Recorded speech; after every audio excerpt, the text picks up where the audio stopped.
नमस्कार, मैं संदीप यादव।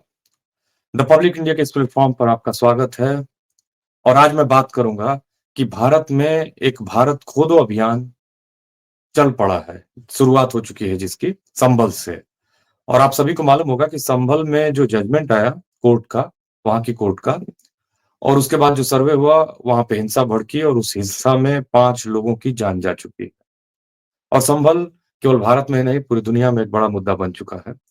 कारण ये है कि बहुत सारे विपक्ष के लोगों का, नेताओं का ये आरोप लग रहा है सत्ता पक्ष पे कि ये एक सुनियोजित दंगा है, सुनियोजित साजिश है। कल राहुल गांधी को संभल में जाने से रोक दिया गया। भारत के नेता विपक्ष, पार्लियामेंट के जो लीडर ऑफ अपोजिशन हैं और उनके साथ सांसद प्रियंका गांधी थी, उन दोनों को दिल्ली और उत्तर प्रदेश के बॉर्डर पर ही रोक दिया गया। उनको यूपी में कदम भी नहीं रखने दिया गया। भारत जो अपने को डेमोक्रेसी की माँ कहता है, मदर ऑफ डेमोक्रेसी कहता है, वहाँ पर किसी सामान्य आदमी के अधिकार की बात नहीं हो रही है। नेता विपक्ष की बात हो रही है, उनको उत्तर प्रदेश में कदम नहीं रखने दिया गया। कारण ये है कि बताया जा रहा है कि जब राहुल गांधी जाएँगे तो सरकार की पोल खुल सकती है। समाजवादी पार्टी के नेता अखिलेश यादव जी को भी नहीं जाने दिया गया और उत्तर प्रदेश में जो राज चल रहा है, उस पर विपक्ष क्या पूरे देश के लोग उसको अजीब-अजीब विशेषण से बुला रहे हैं, उसको नाम दे रहे हैं। तो अब जो मसला है, वो ये है कि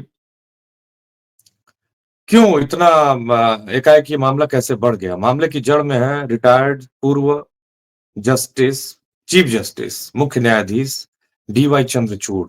उन्होंने भारत के प्लेसेस ऑफ वर्शिप एक्ट जो 1991 में पीवी नरसिम्हा राव ने बनाया था, ताकि भारत में और भी मंदिर मस्जिद के मुद्दों को लेकर झगड़े ना हो।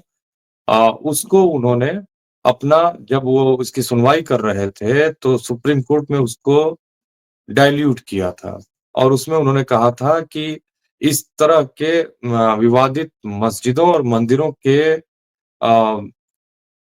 को के अ, की स्थिति को तो परिवर्तित नहीं किया जा सकता है, लेकिन उनके ऐतिहासिक और जो प्रेज़ेंट सिचुएशन है, उसकी जाँच की जा सकती है।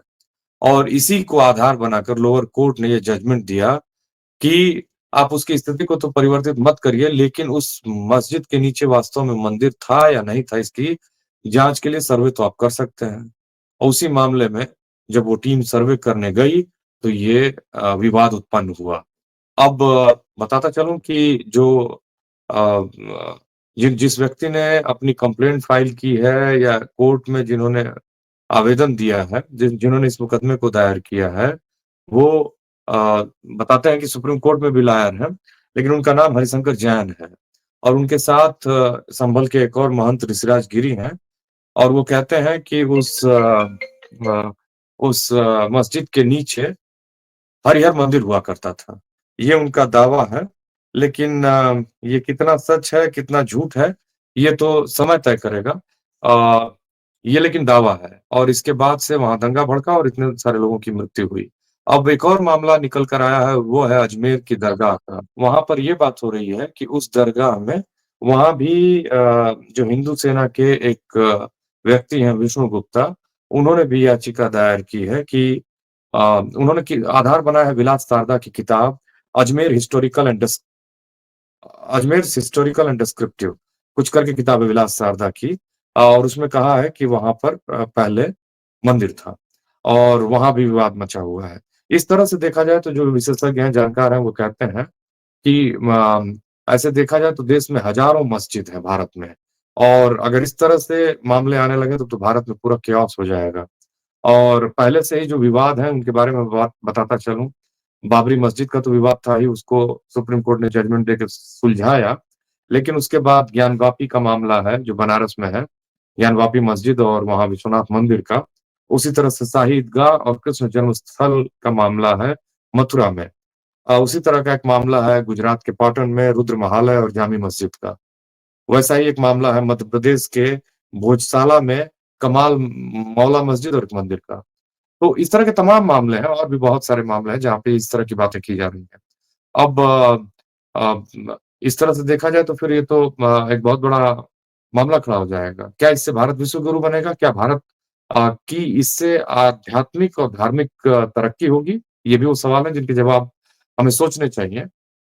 लेकिन महत्वपूर्ण मामला इसके बाद ये बनता है कि इस भारत खोदो अभियान के बाद मीडिया ने और एक दूसरा नैरेटिव शुरू किया है और वो है बांग्लादेश में हिंदुओं के ऊपर हमला। अब इस कहानी को जो इस सच को पूरा नहीं जानते हैं, वो इस नैरेटिव में आ जाएँगे। जैसा कि दर्शक जानते हैं, भारत में अभी पार्लियामेंट चल रही है। शीतकाल सत्र चल रहा है और पार्लियामेंट करीब-करीब 1 हफ्ते ठप थी। उसके बाद 1 दिन सुनवाई हुई और आज फिर ठप हो गई है। और वहाँ जो विपक्ष है, वो मांग कर रहा है कि अडानी को हर हाल में गिरफ्तार किया जाए या उस पर चर्चा हो।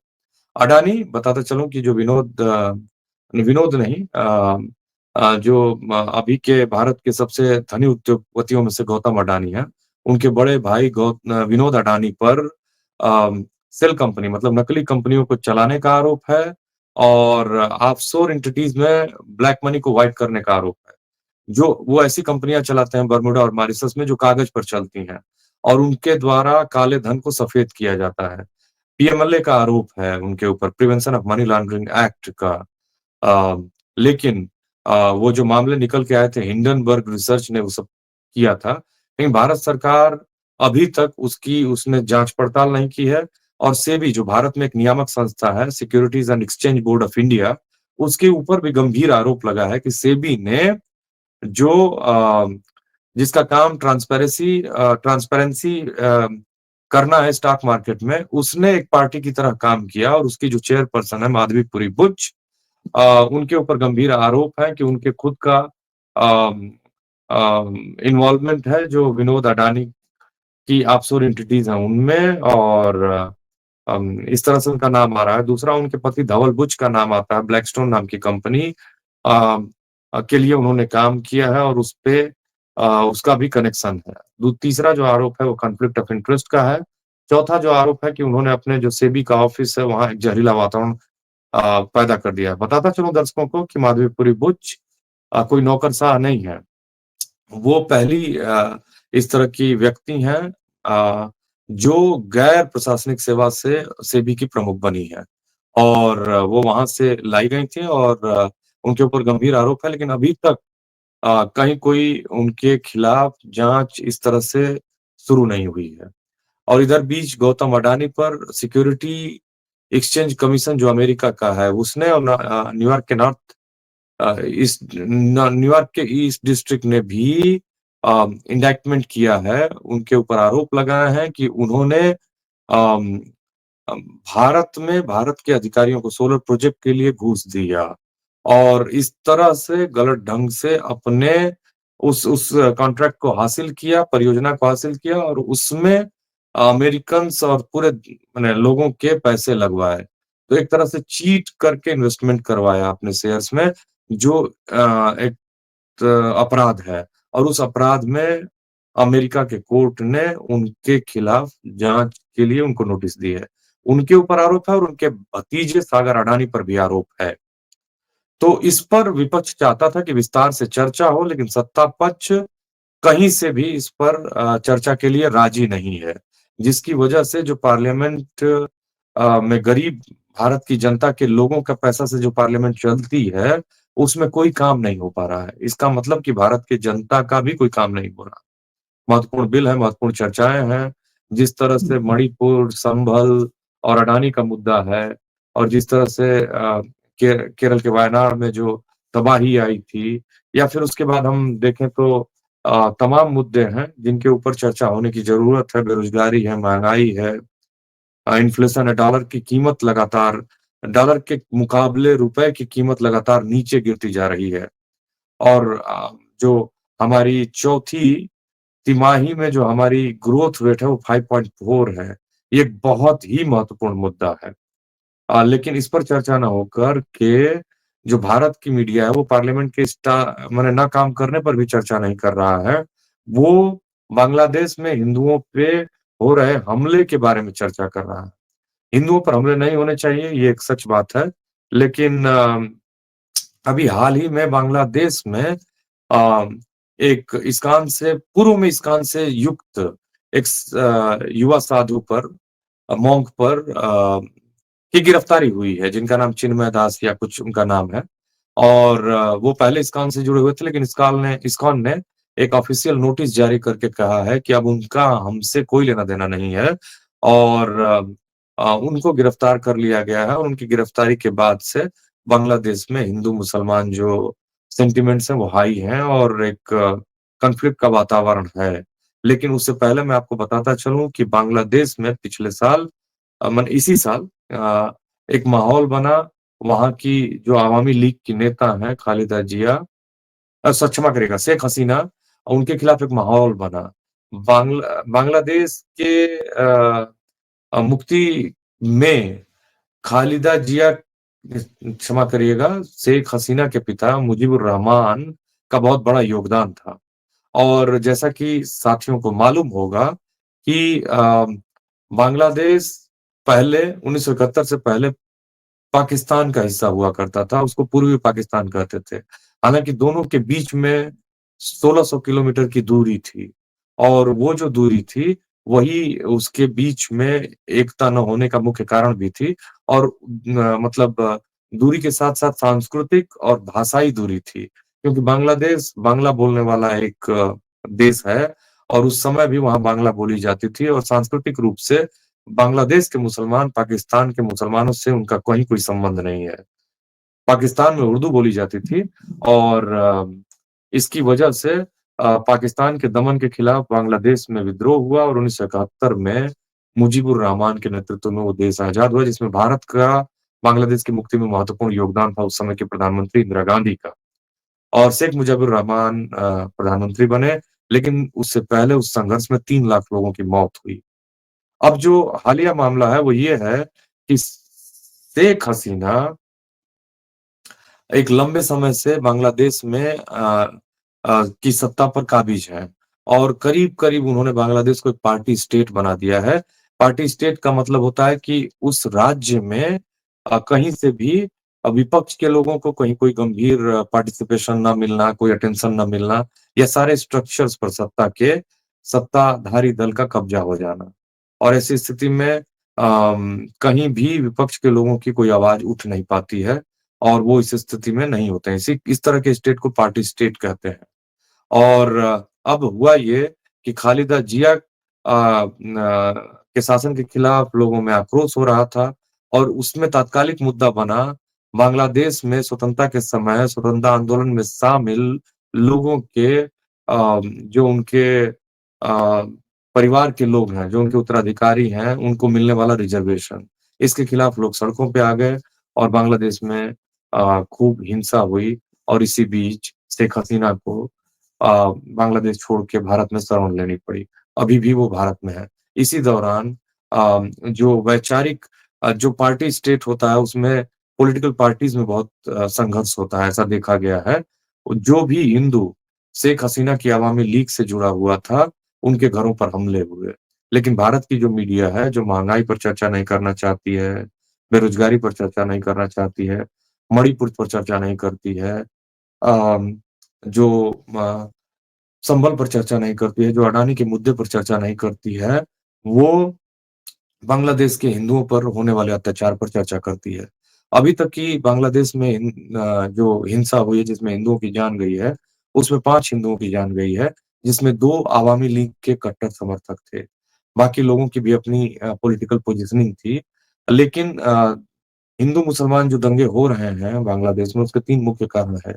एक तो राजनैतिक एक तरह का एक-दूसरे से विरोध और दूसरा अम अ, जो म वहाँ मंदिरों में लूट-खसोट का मामला है, तीसरा सांप्रदायिक है। लेकिन जो मुख्य कारण है, वो पॉलिटिकल पार्टीज़ के सपोर्टर्स पर इस तरह के हमले हो रहे हैं।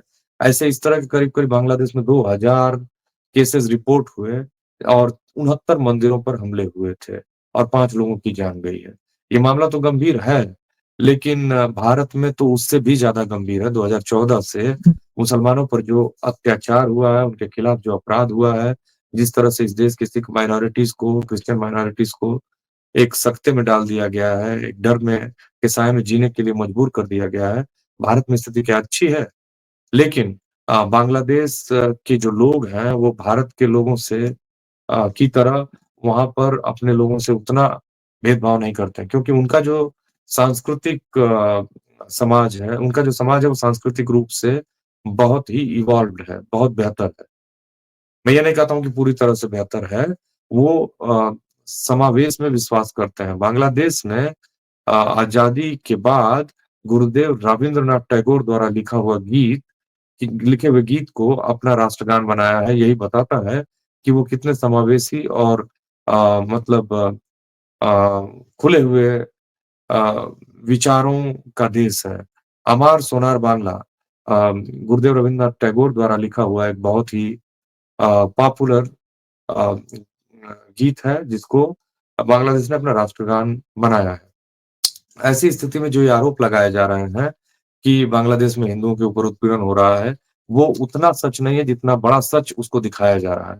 और उसका कारण ये है कि गोदी मीडिया के पास कहीं कोई नैरेटिव नहीं है जिससे अ, वो जिस पर वो चर्चा कर सकें। एक तो इस नैरेटिव से उनको अपनी जिस पार्टी को उनका वैचारिक समर्थन है, उसको भी मजबूती मिलती है, ताकि भारत के भीतर के हिंदू आक्रोशित हों और उनको राजनैतिक लाभ मिले।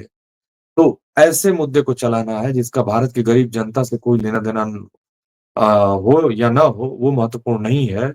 उनको अपनी राजनैतिक रोटी हर हाल में सेकनी है। अगर भारत बहुत गंभीर है, तो उसको वास्तव में एक शीर्ष दल भेजना चाहिए कूटनीतिज्ञों का और वहाँ पे बांग्लादेश में हिंदुओं की स्थिति पर उनको चर्चा करनी चाहिए और रिपोर्ट लेनी चाहिए। लेकिन भारत के भीतर के जो मसले हैं, उस पर भी ईमानदारी से सोचने की आवश्यकता है। तो इस तरह से जो भारत खोदो अभियान है, उसका कहीं कोई भविष्य नहीं है और इस तरह से धर्म को ज़िंदा नहीं रखा जा सकता। इस तरह से धर्म कभी भी लोगों को जोड़ने का काम नहीं कर सकता है। धर्म तोड़ने की कोई अ, मशीन भी नहीं है।